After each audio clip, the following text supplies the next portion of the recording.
Demak, boshladik. Menimcha mana, tavsiya qilganimizdek, esseda kamchiliklari ko'p, xatoliklari ko'p, o'quvchilarga tavsiya qilgan edik. Albatta qatnashing, nazariy ma'lumotlar beriladi, xatolar ustida ishlanadi deb eslatib o'tgan edik. Demak, hamma tayyor.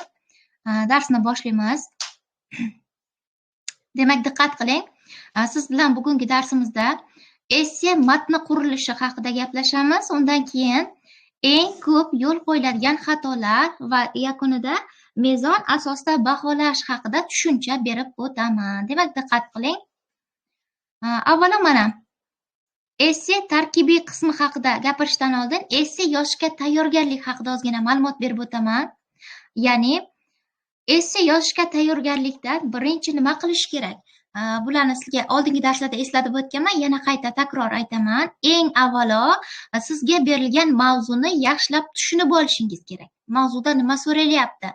Nimalar taqqoslanyapti yoki nimaning afzal va kamchilik jihatlari bizdan yoritish talab qilinyapti. Mana shularni yaxshilab anglab olishimiz kerak. Ana undan keyin esa mavzu doirasida ma'lumotlar qidirib topamiz va ularni o'rganib chiqamiz.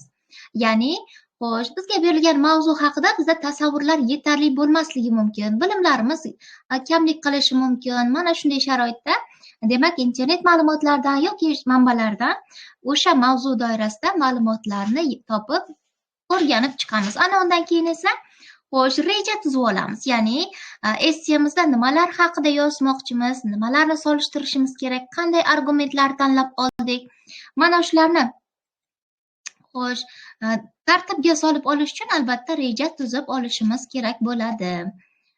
Xo'sh, davom etamiz. Kimdadir ekrani yonib qolyapti, o'chiring. Ekraningizni xalaqit beradi. O'chiring.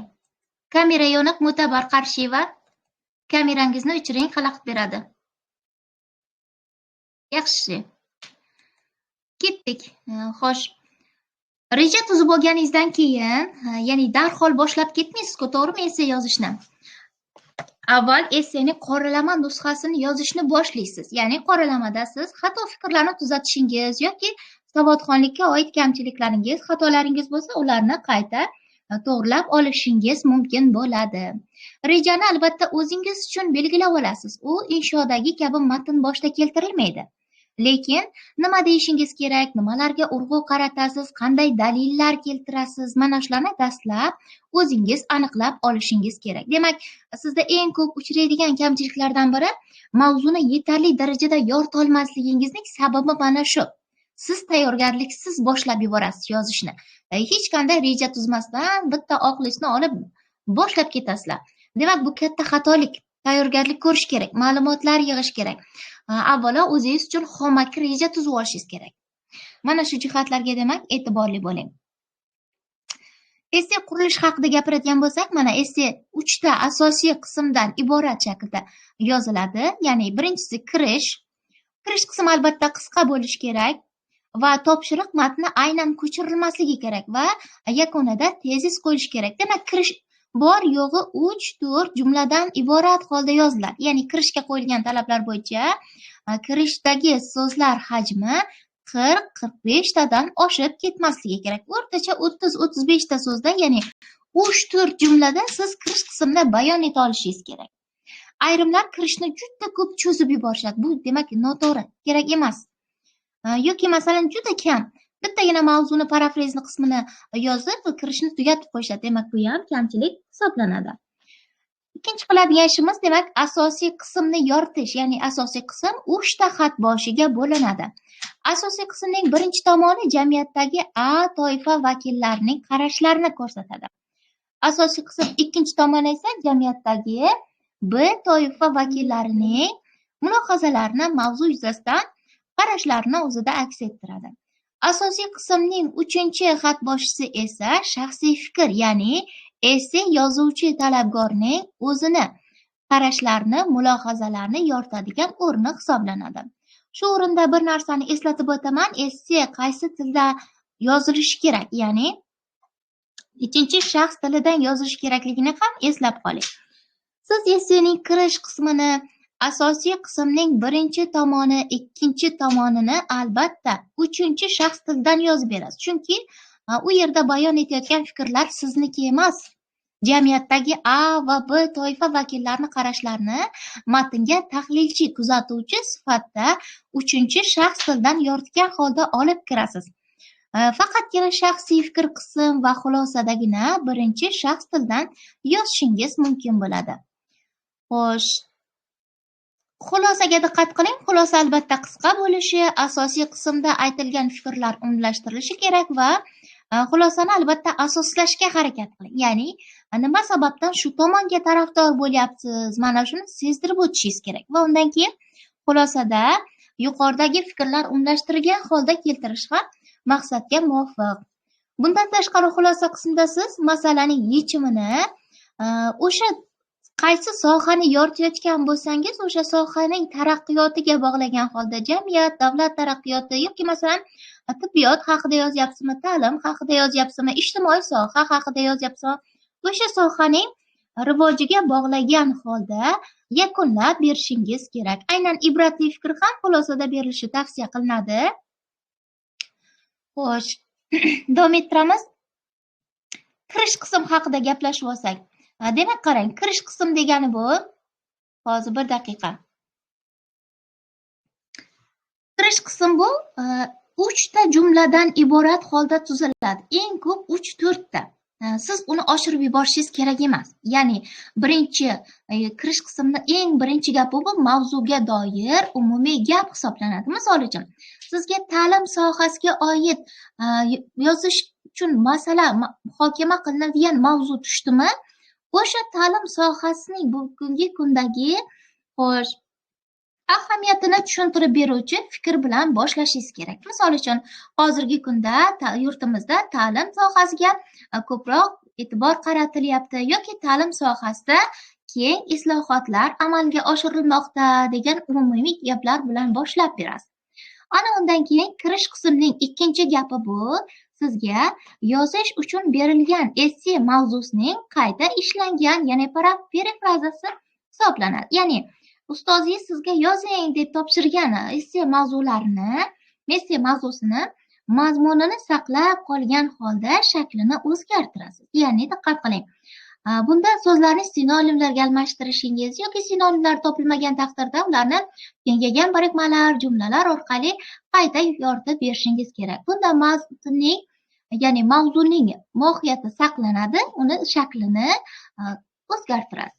Gap qurilishini ham albatta o'zgartirishingiz kerak. E'tibor bering. Esse tekshirayotganda qayta-qayta ta'kidlab o'taman.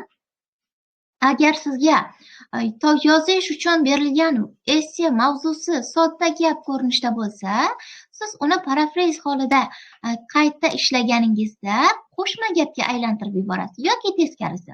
Sizga berilgan mavzu qo'shma gap holida bo'lsa-chi, uni parafrazda qayta ishlaganda ikkita sodda gap holida qayta qurishingiz kerak bo'ladi. Va uchinchi qiladigan ishingiz kirish qismida butun bir esse matniga savol qo'yasiz. Ya'ni sizni essengizni tekshiruvchi kishining diqqatini mavzuga qaratish uchun albatta tezisni so'roq gap shaklida tuzishingiz tavsiya qilinadi. Xo'sh, kirish qism haqida sizda savol bormi? Kirish qism haqida mana shu umumiy fikrlarni aytib o'tdim. Kirish qism yuzasidan sizda savol bormi? Yozib qoldirishingiz mumkin.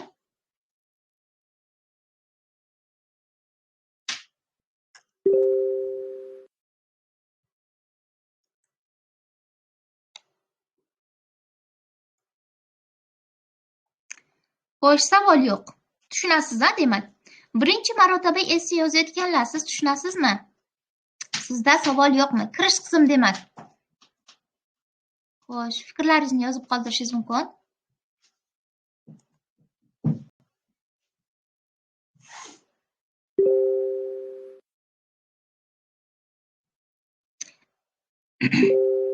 Tushunarli, davom etamiz.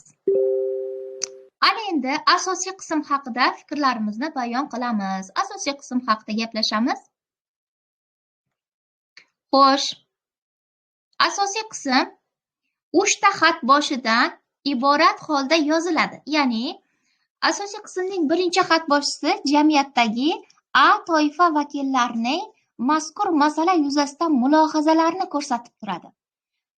Asosiy qismning ikkinchi xatboshisi esa jamiyatdagi B toifa vakillarining mazkur masala yuzasidan mulohazalarni o'zida ko'rsatib turadi. Va uchinchi xatboshida esa sizni o'zingiz qaysi tomondasiz, sizning mulohazangiz qanday, mana shuni ko'rsatuvchi joy o'rin hisoblanadi. Xo'sh.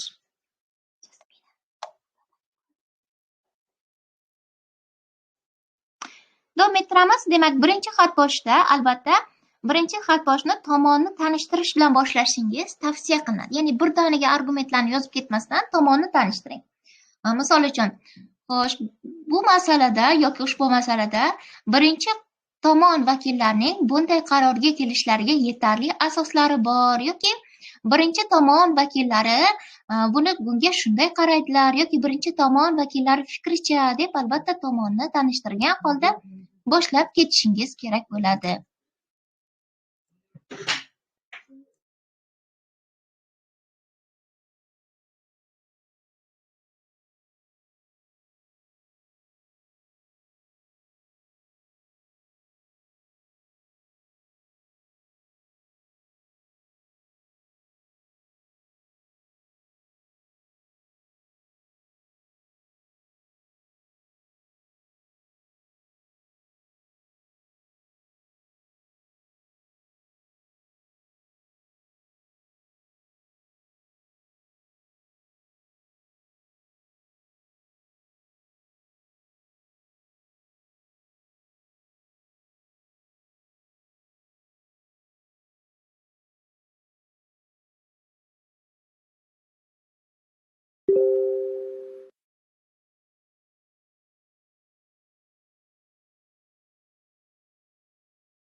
Xo'sh, ovoz o'chib qolgan ekan, e'tibor qilmabman, kechirasizlar.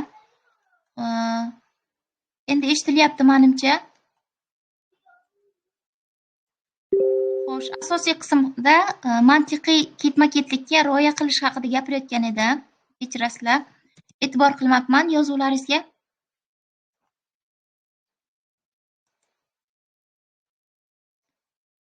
Xo'sh, mikrofonni o'chirgan edim. Endi eshitilyaptimi? Ovoz sifati yaxshimi? Ovoz sifati yaxshi, uzilishlar yo'q. Yaxshi, tushunarli. Ozgina joyini o'zgartirib oldim. Tushunarli. Davom ettiramiz. Asosiy qism haqida gaplashayotgan edik. Xo'sh, demak, birinchi, ikkinchi xat boshi, uchinchi xat boshi haqida fikrlarimizni aytib o'tdik.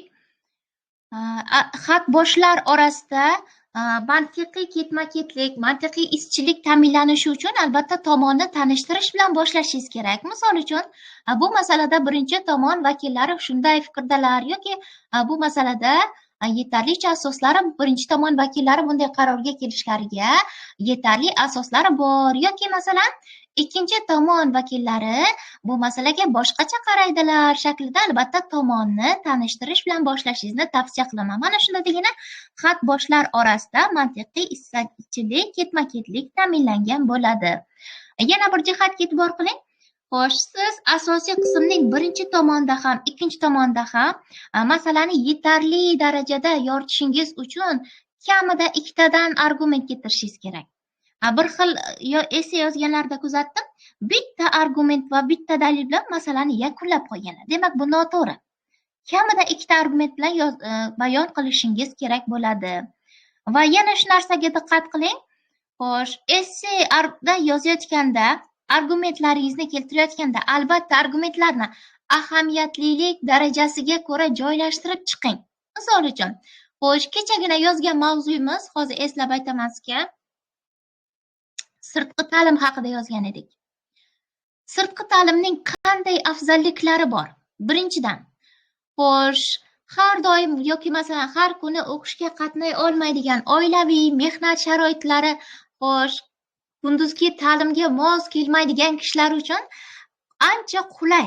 Mana birinchi argument mana shu. Ikkinchi argument, sirtqi ta'lim orqali xo'sh, ham o'qish mumkin, ham qo'shimcha ravishda mehnat faoliyati bilan ham shug'ullanish mumkin. Uchinchi imkoniyat. Xo'sh, sirtqi ta'lim ko'p yillardan beri ta'lim tizimida faoliyat yuritib kelayotgan o'rta maxsus ma'lumotli kishilar uchun ham bir imkoniyat vazifasini o'tayapti. Mana bu uchinchi afzallik tomoni. Demak, shularni siz essega olib kirayotganingizda albatta ahamiyatlilik darajasi bo'yicha joylashtiring. Eng ahamiyatlisini birinchi ayting. Ana undan keyingi darajasini ikkinchi, undan ham keyingisini esa uchinchi darajaga qo'yib yozishingiz kerak bo'ladi. Sizlar mana shunday xatolikka yo'l qo'ygansiz. Ahamiyat darajasi kam bo'lgan argumentni eng birinchi qatorga olib chiqib yozgansizlar. Birinchi argumentlaringiz ahamiyat darajasi kam bo'lgan sabab. Demak, bu nimani ko'rsatadi? Mantiqiy izchillikka rioya qilinmaganligini ko'rsatib turadi. Demak, bu yerda eng ahamiyat darajasi bo'yicha xo'sh, yuqori bo'lgan, ko'p ahamiyat darajasi ko'p bo'lgan argument bu sirtqi ta'limning, demak, xo'sh, sharoiti har kunlik o'qishga qatnashga yoki kunduzgi o'qish uchun sharoiti yetmaydigan kishilar uchun yaxshi imkoniyat ekanligini eng birinchi argument qilib yozishingiz kerak bo'ladi. Tomonlarni dalillashga ham e'tibor bering. Mana ayrim kishilar esse baholayotganda menga xo'sh, ozgina norozilik bildiradilar. Nima uchun dalil sifatida hisobga olmadingiz deb. Dalil sifatida hisobga olmaganimizning sababi siz dalil keltirmagansiz. Ya'ni diqqat qiling. Dalil vazifasini bajaradigan, dalil sifatida olinadigan misollar keltirmaganingiz uchun dalilga olinmagan. Misol uchun, statistik ma'lumot keltirishingiz kerak yoki hammaga ma'lum bo'lgan misol keltirishingiz kerak yoki tadqiqot, o'rganishlar natijasini dalil sifatida keltiring. Va yana bir jihatga e'tibor bering.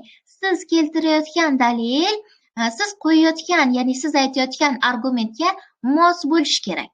Misol uchun, xo'sh, sirtqi ta'lim ko'p yillardan beri ta'lim sohasida faoliyat yuritib kelayotgan o'rta maxsus ma'lumotli kishilarning oliy ma'lumot olishlariga yo'l ochdi desangiz, xuddi shu fikrni tasdiqlaydigan dalil qo'shing. Misol uchun, xo'sh, so'nggi yillarda falon foiz yoki falon foizda yoki bir necha barobar ortdi degan shaklda statistik ma'lumot keltirishingiz kerak. Ya'ni misol uchun, So'nggi yillarda sirtqi ta'lim orqali oliy ma'lumot olganlarning 40%ni ko'p yillardan beri ta'lim tizimida faoliyat yuritib kelayotgan o'rta maxsus ma'lumotli kadrlar tashkil qiladi deb fikringizni davom ettirib ketishingiz kerak. Ya'ni dalillar argumentga mos bo'lsin.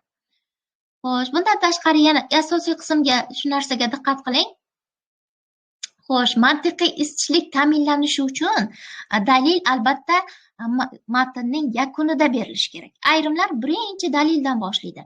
Statistik ma'lumotlarga ko'ra mana bunday ekan yoki mana bunday misollar bor deb birinchi dalildan boshlab ketadi. Bu xato. Avval argument keltiriladi, keyin dalil. Avval argument keltiriladi, ana undan keyin uni izohi sifatida, isboti sifatida dalil keltiriladi. Va yoki matnning yakunida ikkala argumentga mos bittagina dalil berishingiz ham mumkin. Mana shu shaklda yozsangiz, demak, matn tarkibida mantiqiy ketma-ketlikka rioya qilgan bo'lasiz. Xo'sh, asosiy qismning 3-xatboshisi haqida gapiramiz. Bu shaxsiy fikr qismi. Ya'ni siz nima sababdan qaysi tomonni tanlayotganingizni tushuntirib beradigan o'rin hisoblanadi. Siz shaxsiy mulohazangizni albatta asoslab ketishingiz kerak. Ya'ni shaxsiy fikr qismida dalil bo'lishi shart emas, lekin asoslash bo'lishi kerak. Asoslash degani bu argument degani, sabab degani. Nima sababdan sirtqi ta'limni tanlayapsiz yoki nima sababdan sirtqi ta'lim bekor qilinishi kerak deyapsiz. Mana shuni izohlovchi albatta sabab ketishingiz kerak. Misol uchun sirtqi ta'lim ko'pincha xo'sh, o'qitish tizimi yoki masalan sirtqi ta'limda o'qitish. Xo'sh, hozir bir daqiqa ovozni yoqib olamiz. Davom etamiz. Demak, sirtqi ta'limda o'qitishning qanday kamchiliklari borligini siz bayon qilib ketishingiz kerak bo'ladi. Ayrimlar men ikkinchi tomonga qo'shilaman yoki birinchi tomonni yoqlayman deb mavzuni yakunlab qo'yadi. Demak, bu shaklda yozishingiz shaxsiy fikr qismining yetarli darajada yoritilmasligiga olib keladi. Xo'sh, asosiy qism yuzasidan sizda savollar bormi? Tushunmagan o'rinlaringiz yoki qandaydir savollaringiz bo'lsa aytishingiz mumkin. Bir daqiqa kutib turaman. Undan keyin keyingi qismga o'tib ketaman. Agar sizda savollar bo'lmasa, demak, keyingi qism davom ettiramiz. Asosiy qism yuzasidan sizda savollar bormi? Asosiy qismda albatta hajmga e'tibor qiling. Birinchi, ikkinchi, uchinchi xatboshlar hajm jihatdan ham teng bo'lishi kerak. Ayrimlar shaxsiy fikrni ikkita gap bilan tugatib qo'yadi. Demak, bu noto'g'ri. Asosiy qism birinchi xatboshisi qancha hajmda yozgan bo'lsangiz, ikkinchi xatboshni ham xuddi o'shancha taqriban xuddi o'shuncha hajmda yozishingiz kerak. Shaxsiy fikr qismi ham xuddi shunday. Xo'sh, uzog'i bilan qancha gap bo'lishi kerak? Asosiy qism essening 40-50% tashkil qiladi. Mana shunda kelib chiqqan holda, demak, hajmni chamalab olib yozishingiz kerak bo'ladi. Yana savollar bormi? Tushunarli. Kamida ikkita argument keltirishingiz kerak bo'ladi. Asosiy qism birinchi tomonda ham kamida ikkita. Xo'sh, asosiy qism ikkinchi tomonda ham kamida ikkita argument keltirish kerak. Shaxsiy fikr qismida ham albatta argument kerak. Shuning uchun men sizlarga tavsiya qilaman har doim siz o'zingiz esse yozayotganda qaysi tomonga tarafdor bo'lsangiz, o'sha tomonga oid bitta argumentni zaxiraga olib qo'ying. Mana bu argumentni shaxsiy fikr qismida aytaman deb siz saqlab qo'yishingiz kerak. O'shanda o'sha keltirayotgan argumentingiz demak, nazarda tutgan argumentingizni shaxsiy fikr qismiga kelganda xo'sh, bayon qilasiz, matnga kiritasiz. Mana shunda fikr takroriy yuzaga kelmaydi. Xo'sh, yana savollar bormi? Shaxsiy fikr qismi, asosiy qismlar bo'yicha. Argument o'zbekchasida sabab desangiz bo'ladi. Sabab. Nima sababdan sirtqi ta'lim kerak? Nima sababdan sirtqi ta'lim kerak emas? Albatta, argumentlarni tartiblab olasiz. Kirish so'zlardan foydalangan holda. Birinchidan, ikkinchidan, avvalambor qolaversalardan foydalanasiz. Shuningdek, hayotiy misol qo'llaganda e'tiborli bo'ling. Ayrimlar shaxsiy hayotidan yoki masalan qo'ni qo'shnidan faqat o'zigagina ma'lum bo'lgan kishilarni misol keltiradi. Demak, bu dalil sifatida dalil hisobiga o'tadi. Lekin bu uslub jihatdan kamchilik sifatida olinadi. Ya'ni siz publitsistik uslubda matn yaratyapsizmi? Ilmiy ommabop, ya'ni publitsistik degani ommabop degan, hammaga ma'lum bo'lgan, hammaga tushunarli bo'lgan matn yaratayotganingizda faqat o'zingizgagina ma'lum misolni keltirib qo'ysangiz, bu nimani ko'rsatadi? Mazkur uslubni talabini bajarmaganligingizni ko'rsatadi va bu kamchilik sifatida hisobga olinadi. Shuning uchun tavsiya qilamiz, hammaga ma'lum bo'lgan misolni oling. Misol uchun mana hammaga ma'lum bo'lgan lavozim egasini oling yoki hammaga ma'lum bo'lgan misolni, voqealarni oling. Muhimi hamma u haqida bilishi kerak. Chunki publitsistik uslubning talabi shunday. Birinchi tomonning fikriga ko'ra deb, keyin birinchidan deb yozsak, so'z takrori bo'lmasligi uchun dastlabki tomon vakillari fikriga ko'ra deb foydalaning. Birinchini o'rniga dastlabki so'zdan foydalaning. Mana shunda so'z takroriga yo'l qo'ymaysiz.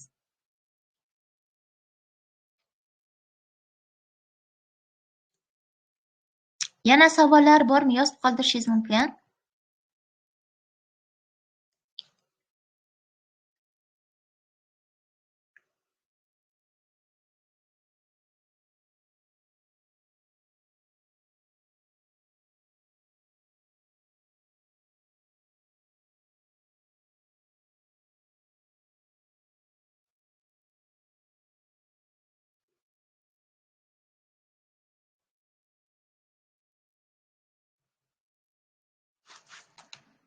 Xo'sh, savol yozyaptilar.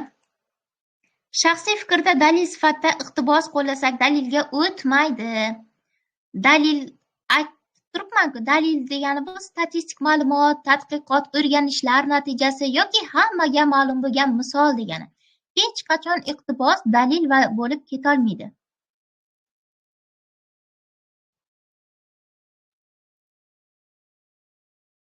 Xo'sh, savollaringiz yo'q, menimcha fikrimni davom ettiraman.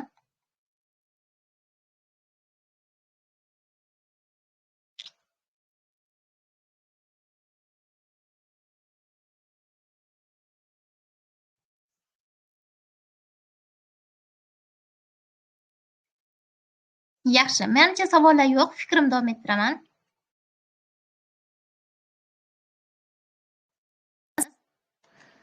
Xo'sh, xulosa degani bu yuqoridagi fikrlar umumlashmasi degani. Ya'ni xulosam shuki, masalaga biror bir yechim beradigan o'rin mana shu xulosa hisoblanadi. Ya'ni yuqoridagi fikrlar umumlashtiriladi. Siz qaysi qismni qaysi tomonni yoqlayotgan bo'lsangiz, o'sha yoqlayotgan tomoningiz afzal jihatini aytgan holda xulosani boshlaysiz. Va xulosada masalaning yechimini albatta qaysi sohani yoritayotgan bo'lsangiz, o'sha sohaning rivojiga bog'lagan holda yakunlab berishingiz va xulosada ibratli fikr qo'llashingiz tavsiya qilinadi. Mana shu jihatlarga e'tibor bergan holda yozsangiz, demak, xulosa talab darajasida yozilgan bo'ladi. Xulosani e'tibor qiling. O'rtacha 3 ta gap holida yozishingiz kerak.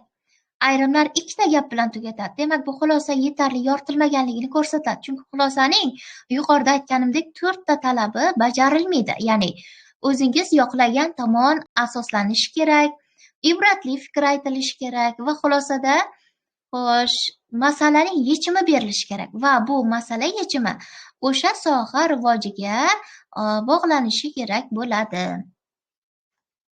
Xo'sh, xulosa haqida savollaringiz yo'q, menimcha. Endi siz bilan xo'sh, iboralarni asosan qaysi qismda, istalgan qismda ishlating iborani. Ibora faqat fikr izohi sifatida keladi. Argumentlardan keyin ishlating, asosiy qismda ishlating. Shaxsiy fikr qismida, xulosada ishlatishingiz mumkin. Lekin kirish qismida ishlatish tavsiya qilinmaydi. Chunki kirish qism juda chegaralangan qism. U yerda masalaning boshlang'ich nuqtasi ko'rsatib beriladi.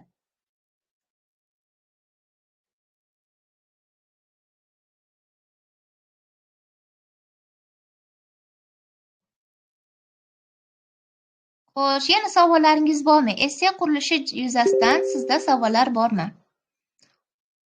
Xulosa qism hozir aytib o'tganimdek, o'rtacha 3 ta gap holida bo'lishi tavsiya qilinadi. 3 ta gap.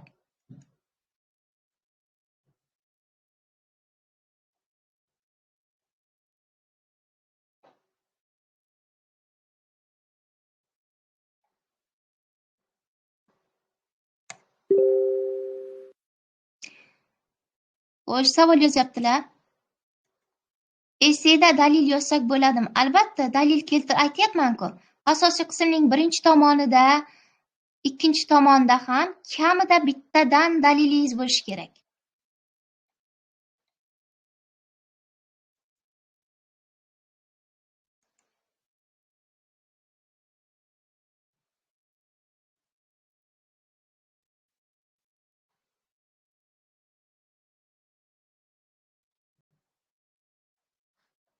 Xo'sh, essiya qurilishi haqida savollar bormi?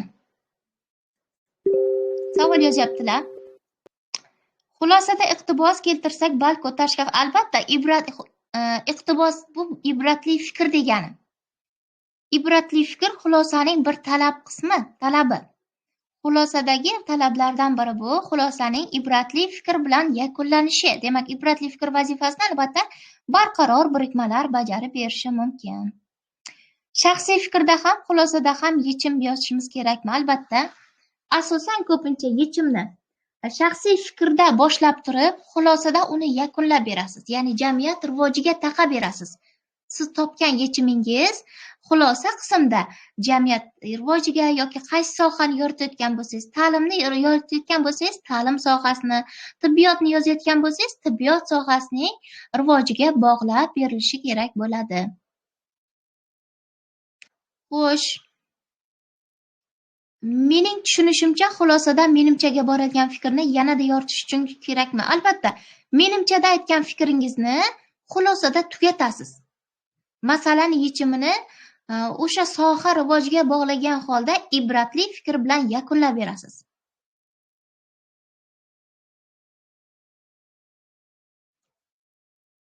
Gap qurishdagi xatolaringiz, ya'ni gap bo'laklarini odatdagi me'yoriy tartibda joylashtirishingiz kerak. Gap qurayotganingizda gapning egasi va kesimi shaxs va sonda moslashishi kerak. Mana shu jihatlarga e'tibor berishingiz kerak. Va qo'shimcha qo'llashga oid xatoliklaringiz bo'lmasligi kerak. Mana shundagina siz gap qurilishini to'g'ri bajargan bo'lasiz. Iqtibos degani kimnidir hikmatli so'zi yoki bir asardan parcha. Misol, xo'sh, mana mashhur psixolog Deyl Karnegini fikrini keltirsangiz yoki masalan do'stlar orttirish haqida, o'z-o'zini rivojlantirish haqidagi biror fikrini kiritsangiz, bu iqtibos vazifasini bajaradi. Mening fikrimchada faqat bitta tarafga fikr yozamizmi yoki ikkalasini birdaniga baholaymizmi? Yo'q. Shaxsiy fikr qismida siz qaysini tanlayapsiz, o'shaning afzal jihatini yozishingiz kerak bo'ladi. Misol uchun, sirtqi ta'limni bekor qilish kerak deyapsizmi? Nimaga bekor qilish kerakligini yozasiz. Misol uchun, ta'lim tizimi sifatida o'z vazifasini oqlamayapti yoki masalan, sirtqi ta'limda o'qiyotgan kadrlarning, o'qib chiqqan kadrlarning ko'pchiligi o'z sohasiga doir yetarli darajada bilimga ega emas. Mana shunday shaklda sababini keltirib o'tasiz. Iqtibos keltiring. Iqtibos buni ham xulosaga albatta xulosada berishingiz mumkin. Iqtibos ko'pchilik mana hikmatli so'z, maqollarni xulosa qismida ishlatadi. Ya'ni fikrini izohlash maqsadida foydalanadi.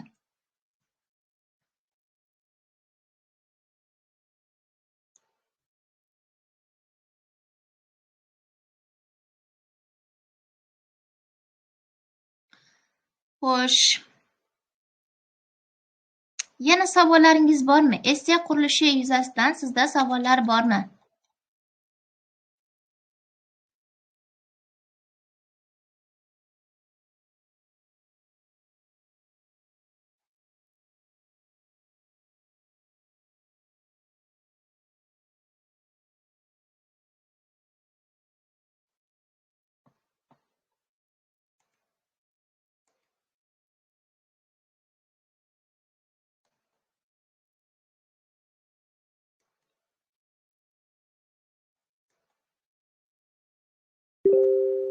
chaqqon yozib qoldiring savollaringizni. Qo'y savol yozyapti. So'z takrorini kamaytirish uchun sinonimlardan foydalanishingiz kerak. Sinonimlardan foydalaning. Faqat sirtqi ta'lim deb ketgansizlar. Masalan, oxirgi yozgan esinglaringizda. O'qitishning bu usulida deng, o'qitishning bu shaklida deng, ta'limning bu shakli deng, yoki ta'limning bu turi deng. Farqi yo'q. Aynan sirtqi ta'limni takrorlash kerak emas. Sinonimlardan foydalaning. Albatta so'zni takrorlamaslik uchun olmoshlardan hamda sinonimlardan foydalaning. Bir o'rinda sirtqi ta'lim deb ketyapsizmi, ikkinchi o'rinda bunday o'qitish usuli deng yoki bu orqali deb ketishingiz mumkin. Olmoshlardan ham faol foydalanishingiz kerak bo'ladi.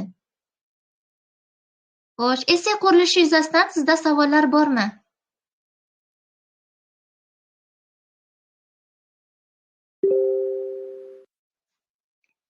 Xo'sh, shaxsiy fikrda men shu tarafning fikrini yoqlayman deb keyin isbotlab ketsak bo'ladimi? Albatta, isbotlab ketsangiz bo'ladi, mana. Xo'sh, bir kishi bilan shu masalada tortishgan edik. Ya'ni xuddi shu guruhdan, kimligi lekin esimda yo'q. U kishiga shunday tavsiya bergan edim. Men birinchi tomonni yoqlayman, men ikkinchi tomon fikriga qo'shilaman kabi gaplardan foydalanmaslikni tavsiya qilaman dedim. U kishi esa yo'q, ustozimiz shunday o'rgatganlar dedilar. Endi men o'zim shaxsan o'zimni aytadigan bo'lsam, men ko'p ustozlarda o'qiganman. Ularni aytganlari bo'yicha tavsiya beradigan bo'lsam, aynan aytishingiz tavsiya qilinmaydi. Bu xatolikka olinmaydi. Men birinchi tomonni yoqlayman yoki ikkinchi tomon fikriga qo'shilaman deb shaxsiy fikr qismida aynan yozishingiz xatolikka olinmaydi, lekin tavsiya ham qilinmaydi. Undan ko'ra afzal jihatini yozishingiz to'g'riroq bo'ladi. Yana savollar bormi?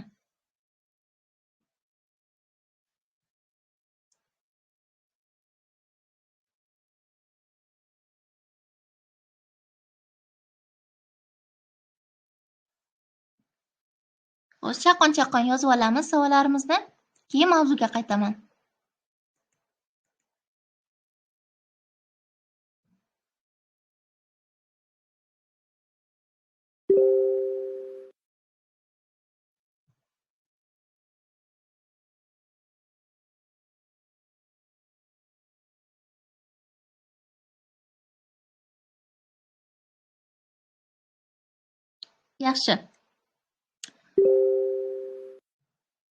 Yaxshi, tushunarli.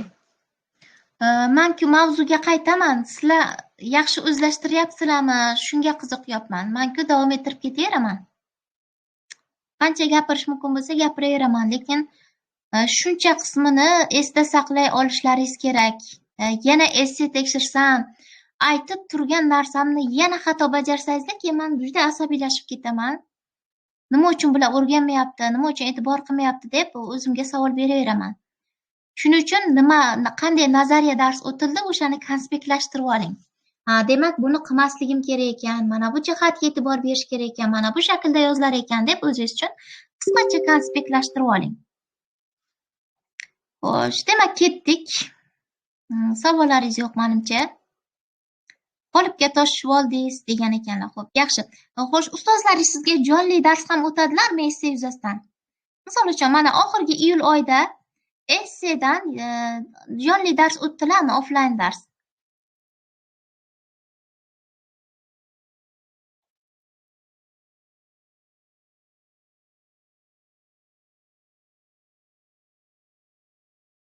Juda xatoliklaringiz ko'p-da, shu uchun hayron qolyapman. O'tmaganlar, mana kamchilik. Xat boshi deganda ustoz kirish qism, asosiy qism, mening fikrimcha xulosaga albatta 5 ta xat boshi, mana o'sha 5 ta qismga bo'linadi. Xo'sh, Dilnozar Ahmadova, menimcha Shahrizoda ismingiz to'g'rimi? Shahrizoda. Siz guruhdoshlaringizga yordam bering. Mana Shahrizoda bor, yaxshi yozadilar. Shahrizoda ismli qiz yaxshi yozadilar. Keyin xo'sh, Soat va Gulzodalar yaxshi yozadilar. Meliqul va Zumrat ustoz yaxshi yozadilar esseni. Xo'sh, yana yaxshi yozadiganlar Raim va Saltanat ustoz yaxshi yozadilar. Sarvunozam borlar. Sizlarga iltimosim, yoningizda o'rtog'ingizga albatta o'rgating, essiya qurilishini ko'rsating. Mana xato qiladiganlar ko'p oramizda, to'g'rimi? Endi o'rganayotganlar bor. O'shalarga yordam bering. Jonli o'rgatgan baribir boshqacha. Jonli o'rgatsangizlar ko'proq o'rganadi. Siz ham borlar, kechirasiz, esdan chiqaribman. Dildora ustoz borlar, juda yaxshi yozadilar. Mazza qilib o'qiyman essiyalarni. Keng fikrlab yozadilar. Masalaga original yondashib yozadilar. Shuning uchun sizlardan iltimosim shuki, yoningizdagi kishilarga yordam bering. Kimlardir yozishga qiynalsalar, qurilishda yoki sifatiga oid xatoliklarni ko'p qilsalar, demak ularga yordam berib keting, siz o'rgating. Xo'sh, bugunga yana davom ettiraymi yoki yetadimi mavzular? Bugunga essiya mavzu bering, bir yozib tashlasak tekshirib berasizmi? Yana ham qolipni tushunib olar edik, xo'p ustoz deganlar. Ertaga essiya yozamiz deganlar. Endi qarang. Ertaga kunduzi essiya sifati bo'yicha dars o'tsam hamma kira oladimi kunduziga yoki kechqurunga qo'yaylikmi? Ertaga kunduziga dars qo'ysam, hammani vaqti bormi? 13:00 ga kechga deyapman. Kechga menda sharoit yo'qda. Kechga yaxshi deyaptilar. Mana afsuski kechqurun vaqtim yo'q. Bugun ham bir amallab vaqt topib, bir nimalar qilib keldim. Menda ozgina sharoit yo'qroq. Uzr so'rayman sizlardan. Xo'p, mayli, bir shu haftalikcha o'tib berishim mumkin. Keyingi haftalardan iloj qila olmayman. Demak, ertaga kechqurun essiya sifati bo'yicha dars o'tib beraman, keyin bitta essiyani birgalikda baholab tekshiramiz. Mana shu shaklda dars o'tib beraman. Bugun sizlarga qisqagina kirish qismi haqida, boshlang'ich essiya qurish haqida ma'lumotlar berib o'tdim. Xo'sh, ertaga xudo xolasa kechqurun yoki kunduzi deyapman. Kirishga harakat qilamiz albatta. Tushunarli. Xo'sh, hozir men sizlarga essiya sifati haqida ma'lumot bersam, vaqtimiz bormi? 20 minutgina, xo'sh, darsni davom ettiraman. Vaqtimiz bor, yaxshi. Demak, davom ettiramiz. Yaxshi. Xo'sh, slaydga qarang, davom ettiraman. Essiya qurilishini mana takrorlab berdim. Oldin ham o'rgatganmiz bu qismlarni. Ana endi essiya sifati haqida gaplashamiz. Ya'ni, mana oddiygina imorat qurganingizda yoki uy qurayotganingizda mana uyni avval skeletini qurib olasiz, to'g'rimi? Asosini qurib olasiz. Uyni tiklab bo'lganingizdan keyin ikkinchi qiladigan ishingiz uni bezash. Essiyada ham xuddi shunday. Dastlab qurilishini ko'rib olamiz, qurilishini o'rganib takrorlaymiz. Ikkinchi qiladigan ishimiz essiyani bezash, ya'ni sifatiga qo'yilgan talablar, xatolari, kamchiliklari ustida ishlash hisoblanadi. Essiyada yo'l qo'yiladigan eng ko'p xatoliklardan biri bu, mana diqqat qiling, uslubdan chetlashish, ya'ni ko'pchiliklaringizni essiyalaringizni o'qiyotganimda uslubdan chetlash holatlari uchraydi. Misol uchun, sirtqi ta'lim haqida yozyapsizmi? Sirtqi ta'limni qanaqadir eshiklargami, qanaqadir imkoniyatlarni yuqori cho'qqisigami, bir jimjimador birliklar bilan, so'zlar bilan ta'riflab ketgansiz. Bu usulda yozmang. Siz publitsistik uslubda yozyapsizmi? Hammaga tushunarlilik ta'minlansin unda. Aniqlik ta'minlansin, oddiylik bo'lsin. Jimjimador so'zlar yoki biror narsani obrazli qilib tasvirlashdan uzoqda bo'ling. Yoki masalan, badiiy bo'yoqdorlik, balandparvozlik ham essiyga kerak emas. Oxirgi tekshirgan essiyalarim misolda aytaman. Mana shu sirtqi ta'limni qandaydir eshikka o'xshatgansizlar, obrazlilik yuzaga kelyapti. Bu ham mumkin emas. Yoki masalan sirtqi ta'limni qandaydir qolib ketgan bir orzularimizni yuqori cho'qqisiga olib keladigan nimalardir deb chiroyli so'zlar bilan tushuntirgansiz, lekin bular essiyada umuman mumkin emas. Badiiy bo'yoqdorlikdan, obrazlilikdan uzoq bo'lgan holda fikringizni yoritishingiz kerak bo'ladi. Agar shu shaklda yozsangiz, uslubdan chetlashish, ya'ni badiiy uslubga ko'proq tortib ketgan holda yozganingiz xatolikka, kamchilik sifatida hisobga olinadi. Yana bir jihat bor, ko'pchilik so'zlashuv uslubiga yaqin holda yozadi. Ya'ni so'zlashuv uslubi nima degani? Ko'pincha gap bo'laklarini yetarli darajada ifodalamaydi. Misol uchun mana sirtqi ta'lim haqida yozib ketyaptimi? Sirtqi ta'lim, Xo'sh, ko'pgina o'rta maxsus ma'lumotli kishilarning oliy ma'lumot olishlariga yo'l ochdi demasdan, o'rta maxsus ma'lumotli kishilarga oliy ta'limni olishga yo'l ochdi deb ketadi. Gapda egani tushirib qoldiradi. Demak, bu ham mumkin emas. Fikr ifodalash uchun kerakli bo'lgan gap bo'laklarini qo'ygan holda yozing. Yoki yana bir xatoligingiz bor. Gap bo'laklarini me'yoriy tartibda joylashtira olmaysiz. Misol uchun, ayrimlar egani olib kelib gapni oxiriga keltirib qo'yadi. Demak, bu xatolik sifatida olinadi. Siz publisistik uslub talabiga ko'ra gap bo'laklarini odatdagi me'yoriy tartibda, ya'ni ega gapning boshida, ikkinchi bo'laklar gap o'rtasida va kesim gapning oxirida joylashtirilishi kerak. Misol uchun, dono xalqimiz kamtarga kamol, manmanga zamol deydi desangiz, mana bu odatdagi me'yoriy tartib. Agar kamtarga kamol, manmanga zamol deydi dono xalqimiz desangiz, bu xato. Chunki dono xalqimiz egani gapni oxiriga keltirib tushirib qo'yapsiz. Gap bo'laklarining odatdagi me'yoriy tartibini buzyapsiz. Mana shu jihatlarni demak e'tiborga olib xatolikka yo'l qo'ymaslikka harakat qiling. Esseda yana bir uchraydigan xatolik bu qaytariqlar. Ya'ni takrordir deb olsa ham bo'ladi. Qaytariq takror degan. Ya'ni so'z, jumla, fikrlarni ko'p qaytarasiz. Qaytarmaslikka harakat qiling. E'tibor qiling. Bu fikrni oldin aytib qo'ydim-ku deb uni yakunida ishlatmaslikka harakat qiling. Yoki aytib bo'lgan fikrlarni olib kelib xulosada yana qayta aytib qo'yasiz. Bu ham xato. Yoki kirishda aytgan fikringizni kirishda tomonlarni tanishtirasiz. Birinchi tomon sirtqi ta'limni kerak demoqchi, ikkinchi tomon sirtqi ta'lim kerak emas demoqchi deb aytib o'tdingiz kirish qismida. Asosiy qismning ichiga olib kelib yana shuni takrorlaysiz. Sirtqi ta'lim kerak emas deyuvchilarning fikriga ko'ra deb boshlasangiz, demak bu xato hisoblanadi. Chunki kirish qismida aynan aytdingiz shu fikrni. Yoki masalan, ikkinchi tomonni yoritayotganingizda sirtqi ta'lim afzal ekanligini ta'kidlovchilar fikriga ko'ra deysiz. Bu ham xato. Fikr takroriga kamchilik.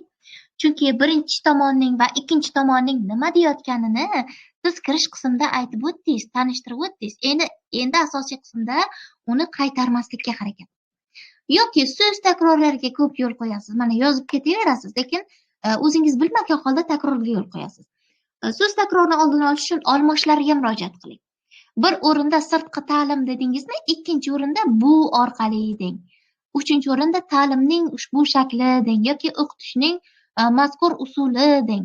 Mana shunda takrorga yo'l qo'ymaslikka urinishingiz mumkin.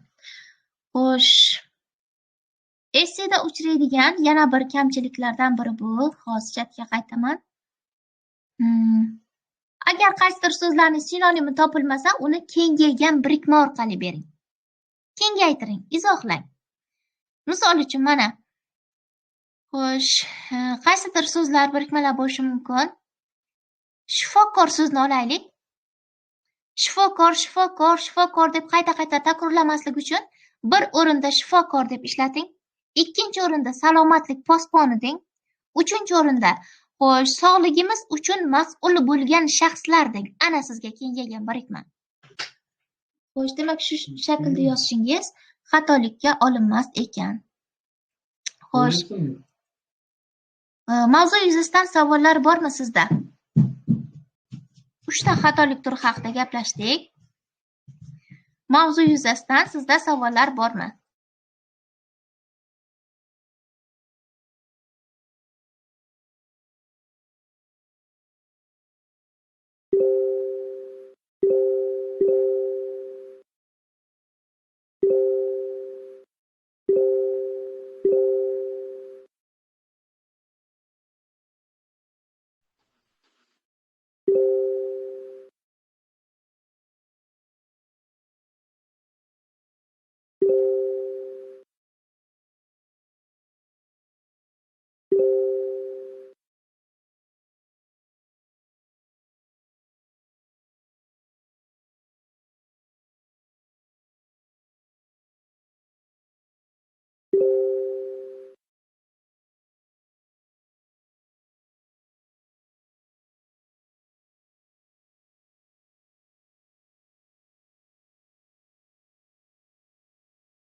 Qalam.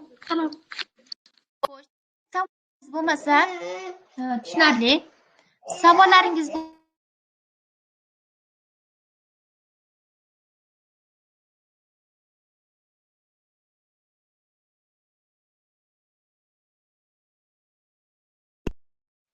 Xo'sh, savollaringiz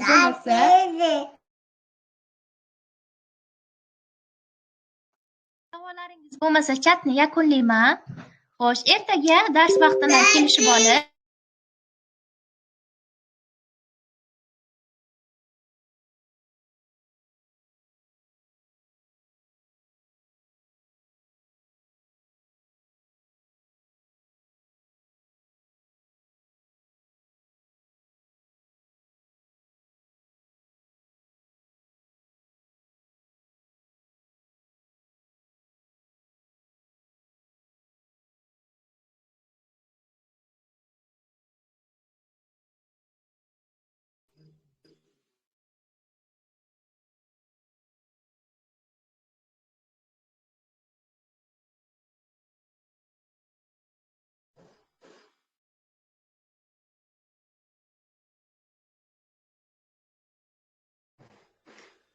Ustoz.